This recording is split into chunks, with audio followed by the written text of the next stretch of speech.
Muito bem, vamos lá, vamos continuar aí dando sequência aos direitos fundamentais em espécie, né? Tanto para estudo acadêmico quanto para estudo do ensino médio, para fins de ter um arcabouço, uma argumentação aí para a redação do Enem, tá joia? E começamos por ela, evidentemente, o direito à vida, ok? Eu tenho aqui um esbocinho, né, que eu estou seguindo aqui na frente do meu computador, e a gente começa então com a previsão legal desse direito à vida, ok? Está lá no artigo 5º caput da Constituição, que fala o seguinte, né, que todos são iguais perante a lei, sem distinção de qualquer natureza, garantindo-se aos brasileiros e aos estrangeiros residentes no país a inviolabilidade do direito à vida, e aí ele segue, tá joia? Enfim, vamos lá, pessoal. Quais são os aspectos desse direito que nós temos, o direito à vida? São dois aspectos. O primeiro é o aspecto de continuar, o nosso direito, na verdade, de continuar vivo, né?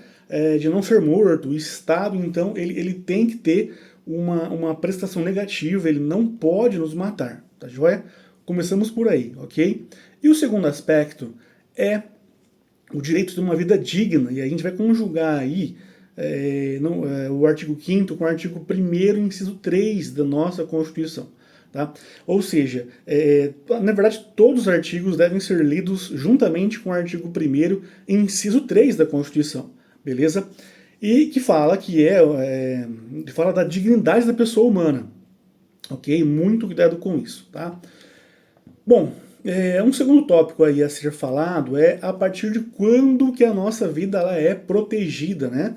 Qual que é o início da proteção constitucional desse nosso direito que estamos agora comentando? Bom, a nossa Constituição ela não traz uma resposta, né? Ela não fala. Entretanto, né, um tratado internacional de direitos humanos que o Brasil assinou, ele fala um pouquinho, né?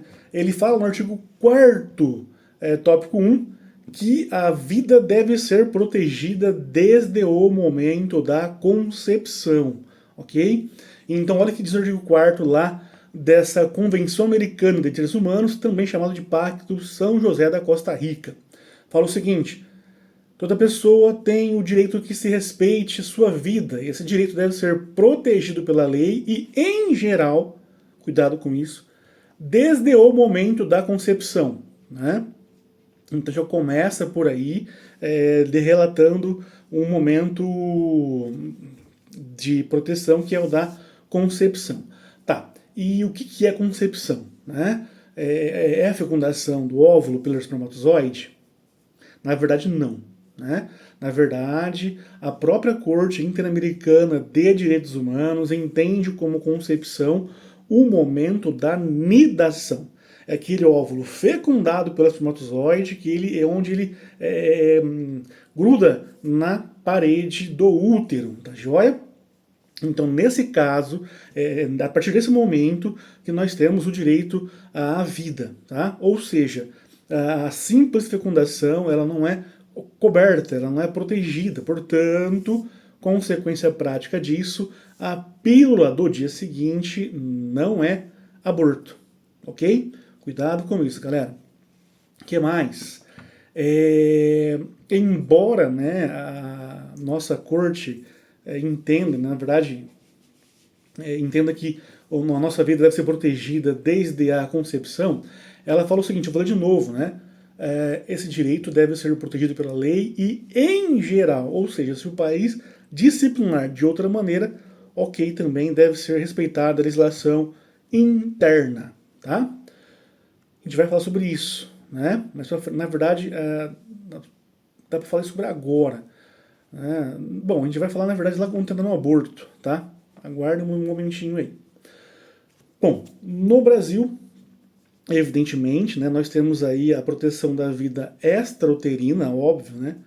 Mas também temos a proteção da vida intrauterina. Portanto, o feto também possui já alguma proteção aí, tá bom? Ele já possui direitos fundamentais, tá joia? Por isso que nós temos, por exemplo, a Lei dos Alimentos Gravídicos, a Lei número 11.804/2008, que ela prevê os alimentos para a criança antes do seu nascimento, durante a gravidez, tá? Então, nesse caso, isso demonstra, né, que nós protegemos a nossa vida a partir do nascituro, tá bom? Bom, como tudo nessa vida, né, esse direito ele é relativo, ele não é absoluto, tá? Nós temos aí para provar que a gente protege a vida intrauterina o crime de aborto, né? Então, em regra, no Brasil, o aborto ele é crime e tem duas exceções na legislação e uma na jurisprudência, tá joia?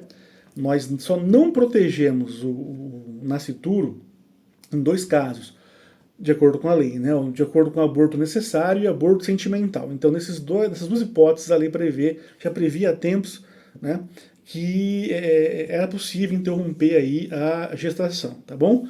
O primeiro caso do aborto necessário, né, quando a gravidez coloca em risco a vida da gestante, né? A gente viu que o direito fundamental, qualquer um deles, né, é irrenunciável, né?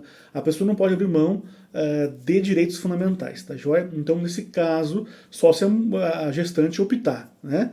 Se ela não optar, se ela também decidir que quer se proteger, então não há que ser feito. Então, claramente, né, só o médico pode fazer esse procedimento, tá?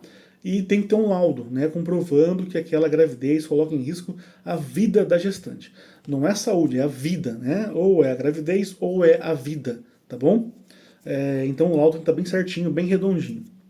O segundo caso é sobre aborto sentimental, quando aquela gravidez ela vem de um estupro, ela é decorrente de um estupro, né? Não tem como a gente forçar a mulher a seguir com uma gravidez, né? E onde ela vai nutrir ódio por aquele nascituro, né? Ela não vai conseguir enxergar ali um filho, vai ver a imagem do seu algoz, do seu estuprador, né? Para sempre. Então, não tem como a gente forçar ela a seguir com a gravidez. Se ela quiser, não tem nenhum problema. Tá? Hoje a gente também tem legislação, né, prevendo a entrega da criança, quando a mãe, por algum motivo, né, não tem condições, ou pode ser esse caso, não consegue, né, nutrir sentimentos para aquela criança, o ECA, né, o ECA ele já estabelece uma possibilidade da mãe entregar a criança para adoção, né, e depois rompe os contatos, né, não tem mais nenhum laço entre filho e mãe, né, tudo isso para evitar que a mãe pratique aí o aborto clandestino, né, para evitar maiores dores, né, para evitar a morte de uma criança que também é uma pessoa, um ser com vida, tá bom? Então é possível a gente também ter essa possibilidade aí. Bom, a terceira possibilidade de aborto nem é aborto, né? Trata-se da interrupção da gestação de feto anencefálico, ok? A criança então nasce sem nenhum cérebro, né? A criança ela não tem, na verdade, tudo bem que é uma polêmica aí, né? Mas enfim, entende-se que se ela não tem cérebro, não tem vida, né? Assim que cortou o cordão umbilical, a criança morre. Os órgãos, alguns órgãos funcionam, como coração, pulmão, mas assim que interrompe a ligação entre mãe e filho, aqueles órgãos param, tá? Então não tem o que fazer, ok? E aí esse caso da anencefalia foi tratado na DPF número 54, lá no STF, em 2012, ok? Então, em relação aí à vida intrauterina, a gente já terminamos, né, o que de mais interessante existe, né, de mais importante existe, e a gente então continua com o segundo tópico. E sobre a eutanásia e ortotanásia? Vamos lá. A eutanásia é matar alguém para aliviar o sofrimento dela, né? No Brasil isso é proibido, a gente não pode praticar eutanásia, tá bom? A eutanásia, então, a gente pode trabalhar ela como uma hipótese do homicídio privilegiado. Diminui a pena, mas ainda será processado e possivelmente condenado, né? É o artigo 120, previsto lá no artigo 121, parágrafo 1º, salvo engano, tá bom? Já a ortotanásia, ela é uma espécie de eutanásia. A ortotanásia é deixar de prolongar artificialmente a vida de uma pessoa, uma doença incurável, né? Então eu não vou mais ministrar nenhum remédio, eu não vou mais prolongar a vida daquela pessoa que está lá dependendo de aparelhos, de medicação, enfim.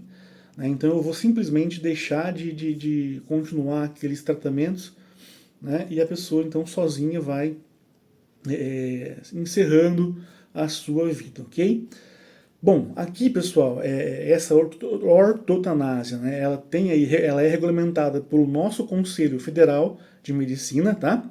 E diz que é preciso ter autorização do paciente ou pelo menos da família, tá bom? E só deve ocorrer em doença grave e irreversível, doença grave e irreversível, né? Obviamente o paciente vai ter direito a analgésicos, né, para não sentir dor, tá bom?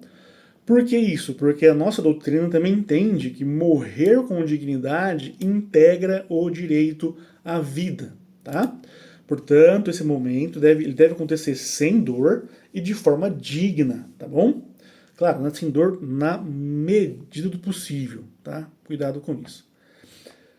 Em relação ao suicídio, no Brasil não é crime, né? Nem a consumação, nem a tentativa, tá? A autolesão não é punível no Brasil, tá bom? O que a gente pune é o induzimento, a instigação e o auxílio material, né? Para que outras pessoas cometam o suicídio, beleza? Que mais? O direito à vida ele é relativo, né? Não é absoluto, já falei isso para vocês. Então precisamos analisar aqui as hipóteses de relatividade do nosso, são várias, né? Do nosso direito à vida, tá bom? Nós temos aí algumas situações que excluem a ilicitude, como por exemplo, a legítima defesa, o estado de necessidade, né? Legítima defesa é quando você usa os meios moderados para repelir injusta agressão atual ou iminente, né? E estado de necessidade é quando você, diante de um perigo atual, acaba agindo, né? E aí sacrificando o direito de outra pessoa, tá bom? Mas isso aí a gente vai ver em direito penal, né? Além disso, pessoal, nós temos aí a possibilidade da pena de morte em caso de guerra declarada, né?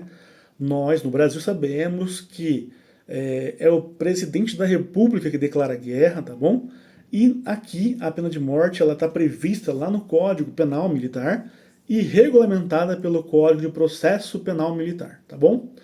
Exemplos de crimes que ensejam aí a pena de morte em época de guerra é a traição, tá? Por exemplo. E aqui no Brasil a gente pratica, né, a pena de morte por meio do fuzilamento, beleza? Seguindo, né, já vimos aí as hipóteses de aborto, né? Lá também a gente relativizamos o direito à vida, né? As três hipóteses de aborto, duas legais e uma jurisprudencial. Ainda temos a lei do abate, né? Na verdade é o Código Brasileiro de Aeronáutica, lá no artigo 303, que prevê a destruição de aeronaves consideradas hostis, tá bom? Ela entra em espaço aéreo brasileiro e não atende nenhum comando de torre, né? Então nesse caso, vamos lá, o que diz aí o artigo 323. Geralmente, pessoal, eu vou resumir. Tenta comunicação, não consegue. Dois aviões, né, da Força Aérea Brasileira tentam comunicar, não consegue. Dão tiro de alerta, o avião não reage, não obedece. Aí chega uma hora que não tem o que fazer, né, e a autoridade poderá empregar meios que julgar necessário para compelir a aeronave a efetuar o pouso no aeródromo que lhe for indicado. Não tem como, se não consegue, então vamos lá. Esgotados os meios coercitivos legalmente previstos, a aeronave será classificada como hostil, ficando sujeita à medida de destruição. Tá? E aí, então, após autorização do presidente da República ou autoridade por ele delegada. Então, é o presidente que determina, ou alguém que ele delegou. Tá bom? Que mais? Voltando aí com relação ao aborto, né? O aborto é polêmico, vamos então falar um pouquinho aí dos nossos vizinhos, né? Em 2022, a Justiça da Colômbia permitiu que o aborto fosse praticado até a 24ª semana de gravidez, tá? Quem decidiu isso foi o Tribunal Constitucional Colombiano, tá bom? Aqui, os nossos vizinhos, né, na América, alguns países já praticam, já permitem o aborto, é o caso, por exemplo, da Argentina, Uruguai, do México, Colômbia, Cuba, tá bom? E esses países, curioso é que todos eles são signatários, né, eles assinaram o Pacto São José da Costa Rica, né? Mas como assim, se o pacto prevê que a vida é protegida desde a concepção e aí esses países começam a praticar aborto? Na verdade, é aquilo que eu falei, dei ênfase, né?